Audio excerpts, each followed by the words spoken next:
Bagay kay Byron yung suit niya, no? Promise. Dito lang yan. Hindi, dala niya.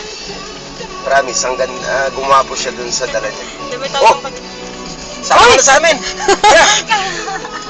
Oh, ba't magkasama yung bride at saka groom?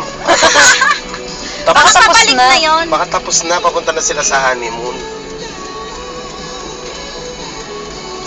Uy, tama na yan. Uy, Remembrance mo to sa with bridal car.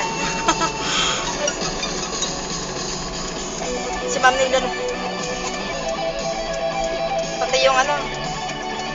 Ang daray na po.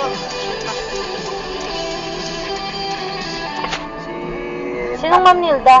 Si Tatang dito hindi ata makakarating. Bakit, kuya? Eh, wala daw siyang driver. Sabi niya kanina. Kawawa na. Tinext ko. Siyempre ako kasama niyo. Si Tatang na lang. Magagahol lahat kasi kailangan ng dalawang driver sa isang sasakyan. Ay mali, isang driver sa dalawang sasakyan. Ano ba kayo mag-alala ng driver? Hindi, yung dalawang jeep yata, mga kumpare. Dapat, napuno ba yung mga jeep mo? Hindi ko lang alam. Dapat ang mga yun, yung nasumundo sa mga alak ni Cain. Tsaka yung mga dancer. Ewan ko lang kuya. Masabi na lang kay Tatang. Oo.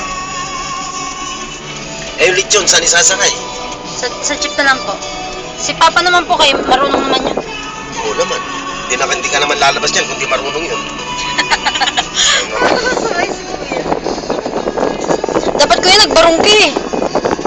Driver ka eh. Anak ng pucha. Kaya dapat nag-polo short. Oo nga. Kaya mo na yan para hindi masyadong, at least hindi nila alam kung sino ang security mo. Bagay. Sa'yo. Grabe yung trabaho ko sa ite. Secretary na, secretary pa. Hello?